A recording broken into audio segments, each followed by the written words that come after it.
السلام علیکم، کیسے ہیں آپ؟ ایکسپرٹس کے مطابق اگر کوئی بھی قوم بگ فشز کے درمیان اپنی سسٹیننس چاہتی ہے اور اپنی بقا چاہتی ہے تو اس کے پاس 3 پاورز کا ہونا اور 3 قوتوں کا ہونا بہت ضروری ہے۔ پہلی ملٹری پاور، دوسری اکنامک پاور اور تیسری ڈپلومیٹک پاور، یعنی کہ اس کے بیرونی ممالک کے ساتھ تعلقات کیسے ہیں۔ حالیہ تناظر کے مطابق اور کرنٹ سچویشن کے مطابق پاکستان اکنامیکلی بھی پھٹے پہ ہے، ڈپلومیٹکلی بھی پھٹے پہ ہے، اور صرف ایک قوت اس کے پاس بچی ہے اور وہ ہے ملٹری پاور۔ کچھ قوتوں کا یہ ارادہ ہے اور ان کی یہ نیت ہے کہ پاکستان کی ملٹری کا مورائل ڈاؤن کر کے اس کی یہ پاور کو بھی پھٹے پہ لایا جائے، کیونکہ انشاءاللہ ایسا ہوگا نہیں۔ لیکن کچھ لوگوں کا یہ دعویٰ ہے اور کچھ لوگوں کا یہ آرگومنٹ ہوتا ہے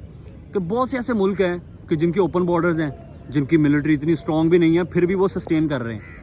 تو ان کے لیے، اور پھر وہ اگزامپل بھی دیتے ہیں سوئٹزرلینڈ جیسے ممالک کے جن کے پاس اوپن بارڈرز ہیں، جن کی ملٹری اتنی اسٹرانگ نہیں ہے لیکن وہ پھر بھی سسٹین کر رہے ہیں۔ تو ان کے لیے ایک کاؤنٹر آرگومنٹ آتا ہے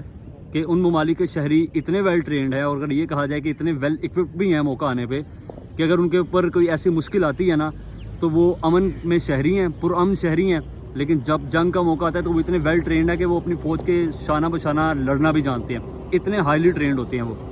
لیکن ہماری 50 سے 60% آبادی کا یہ حال ہے کہ پھجے کے پاوے کھا کے اور فیکے کی لسی پی کے ایسا سوتی ہے کہ شام 4 بجے اٹھتی ہے، تو ہم اسٹرانگ ملٹری کے بغیر اتنے ویل ٹرینڈ نہیں ہیں کہ ہم سسٹین کر سکیں۔ دوسری بات، ان ممالک نے اپنے خلاف اتنے محاذ نہیں کھولے اور اپنے خلاف ایسے دشمن پیدا نہیں کیے جتنے پاکستان نے پیدا کیے ہیں۔ تو خدا نہ خواستہ اگر ہماری اسٹرانگ ملٹری نہیں ہوتی تو ہمارے جو آس پاس دائیں بائیں آگے پیچھے لیفٹ رائٹ پہ دشمن ہے نا، وہ جیسے ہمارا بازو مروڑیں گے نا تو ہم سسٹین نہیں کر پائیں گے اور ہم برداشت بھی نہیں کر پائیں گے۔ بہت زیادہ دکھ کی بات ہے کہ کیپٹن کرنل شیر خان، جنہیں نشان حیدر بھی ملا تھا،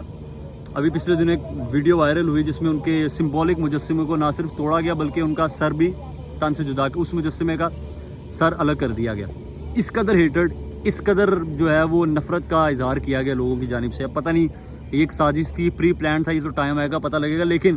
چونکہ اس وقت ہماری majority of the nation personality cult کا شکار ہے اور اپنے اپنے سیاسی لیڈران کے عشق میں مبتلا ہے، تو شاید آپ کو اس وقت پتہ نہ لگے، لیکن میں آپ کو بتا دوں کہ who was captain colonel Sher Khan. Sir, captain colonel Sher Khan وہ ریئل ہیرو تھا، وہ جم تھا کہ جس نے ٹائیگر ہل کو سنگل ہینڈیڈلی کارگل کی وار میں ڈیفینڈ کیا تھا اور اس محاذ پہ پاکستان کا دفاع کیا تھا کہ جس محاذ پر بڑے بڑوں کی شلواریں گیلی ہو جاتی ہیں۔ یہ تھا کیپٹن کرنل شیر خان۔ ابھی رکیے، آگے چلیے۔ He was the only one کہ جس کو نہ صرف نشان حیدر ملا تھا بلکہ اس کی بہادری کی، اس کی جرت کی اور اس کے کریج کی تعریف بھارت کے کمانڈنگ آفیسر نے خود کی تھی۔ جب اس کی ڈیڈ باڈی پاکستان کو واپس کی جانے لگی تو اس وقت کے جو MP.S. سنگھ، جو بریگیڈ کمانڈر تھے بھارت کے، جو لیڈ کر رہے تھے، انہوں نے سامنے سے اس کی بہادری کو دیکھا اور اس کی ڈیڈ باڈی میں ایک سلپ ڈال کے بھیجی تھی جس میں اس کی اپریسیشن تھی کہ جس طرح اس نے بہادری کے ساتھ نہ صرف اکیلے مقابلہ کیا بلکہ بھارتی فوج کو گھٹنے ٹیکنے پر مجبور کر دیا تھا۔ یہ تھا کیپٹن کرنل شیر خان، جس کو آپ نے اپنے ہیٹر میں، اپنی نفرت میں اس کا مجسمہ